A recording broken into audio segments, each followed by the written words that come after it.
سرور کائنات مسجد میں بیٹھے ہوتے، کسی نے رشتے کے لیے ذکر کیا، پیغمبر نے ایک ہی جواب سب کو دیا کہ اس امر کا اختیار میرے پاس نہیں ہے۔ یہاں تک کہ کسی صاحب نے دوسرے سے کہا کہ آپ بھی جائیے کبھی رشتے کا ذکر کر دیجئے، تو پیغمبر اسلام نے وہی جواب دیا جو پہلے کو جواب دیا تھا۔ رشتے سے متعلق بات کر رہا ہوں کہ بھئی اس امر کا اختیار میرے پاس نہیں ہے۔ یہاں تک کہ ایک اور صاحب آئے، کہا کہ یا رسول اللہ میرے پاس بہت پیسہ ہے، میں 80 اونٹ سرخ اونٹ جناب سیدہ کے مہر کے اندر دوں گا، یہ بہت کچھ بتایا سونے پیغمبر اسلام نے۔ میں اپنے انداز سے پیش کر رہا ہوں کہ مجھے بیٹی کو بیانا ہے، بیچنا نہیں ہے، پیسے کا دھونس نہ جماؤ۔ کہا کہ یا رسول اللہ آپ کسی کو رشتے کو بھی قبول نہیں کرتے، ہر رشتہ رد کر دیتے ہیں اور ایک ہی بات کہتے ہیں کہ اس امر کا اختیار میرے پاس نہیں۔ یا رسول اللہ میں اپنے انداز میں پیش کروں، کیا کہا ہوگا صحابہ کرام نے؟ یا رسول اللہ آپ کے پاس تو اتنا اختیار ہے کہ آپ کا نام ہی احمد مختار ہے۔ اگر ہوں یہ کیسے ممکن ہے کہ آپ کے پاس، جب آپ کہتے ہیں کہ اگر تم میں سے کوئی اپنی بیٹی کی شادی کی اجازت نہ دے تو اس کی بیٹی مجھ سے اجازت لے سکتی ہے۔ جس کا باپ بھی اختیار نہ رکھتا ہو اس کے باپ سے بالاتر میں اختیار رکھتا ہوں۔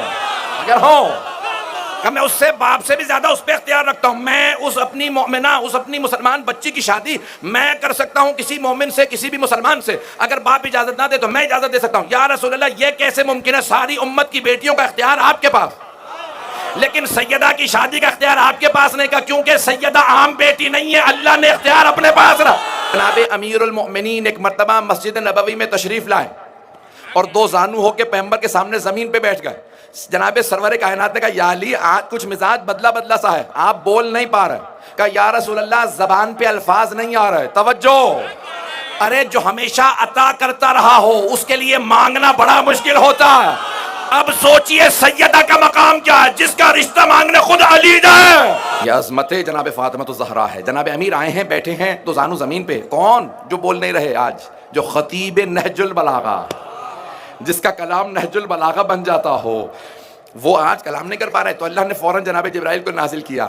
وہ فوراً آئے اور آنے کے بعد کہا یا رسول اللہ، اللہ یہ فرما رہا ہے کہ عرش پہ اس نے علی کا فاطمہ سے عقد کر دیا، آپ فرش پہ بھی سیدہ کا علی سے عقد پڑھ دیجئے اگر ہو میرے ساتھ۔